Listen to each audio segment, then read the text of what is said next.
আসসালামু আলাইকুম ভিউয়ার্স, আমি ইয়াসমিন মাহমুদ বলছি। আমি এখন রান্না করছি লইট্টা শুটকির ভুনা। তো এটা অনেকে অনেক রকম করে করে, আমি আমার মতো যেভাবে করি আমি ঠিক সেটাই দেখাচ্ছি। তেল দিয়ে দিলাম, তেলটা গরম হোক। ভিউয়ার্স, তেলটা গরম হয়ে গেছে, তো আমি বরাবরের মতো আগে শুটকিটা দিব। শুটকিটা তেলে ভালো করে ভেজে নিব, তারপরে আমি পেঁয়াজটা দিব।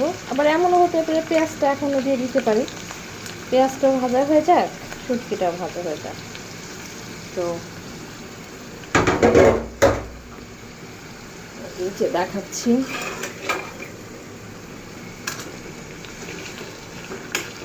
আর এখানে আমি শুধু পেঁয়াজও না, এখানে আমি আস্ত রসুনও দিব।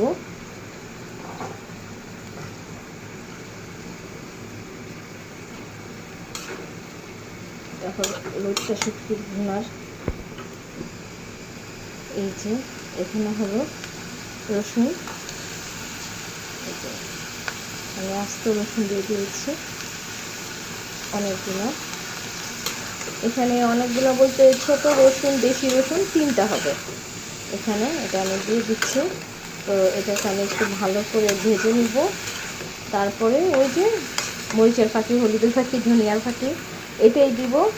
এটার সাথে আর কিছুই অ্যাড করবো না। হয়তো এটাতে আমি একটু টমেটো দিতে পারি, ধনিয়া পাতা দিব, টমেটো দিব এই শুটকিটাতে।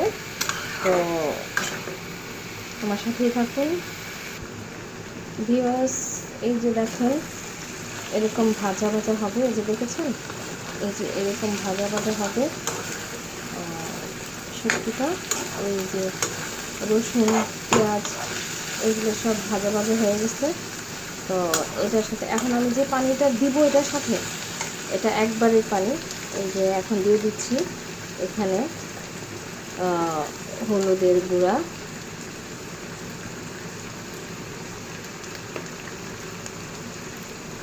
মরিচের গুঁড়া,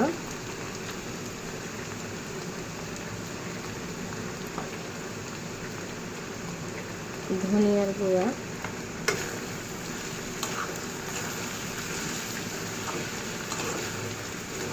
দিয়ে দিচ্ছি ভিউয়ার্স। এটার সাথে আমি একটু পরে এটার সাথে আমি টমেটো দিয়ে দিব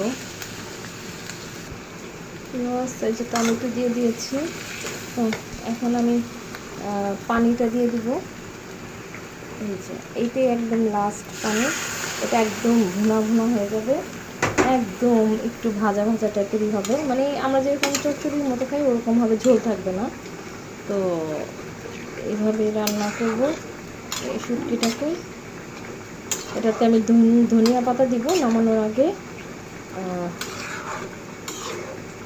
দেশিটা না, বিলাতি ধনিয়া পাতা যেটাকে বলে লম্বা, ওটা আমার গাছে আছে, আমার কাছে থেকে আমি পেরে রাখছি। তো ভিউয়ার্স, এই যে এই হলো চচ্চড়ি, এটাকে আমি নামিয়ে ফেলবো। হয়তো আর এর চেয়ে বেশি ব্লগ আমি বড় করব না। ওকে, আল্লাহ হাফেজ।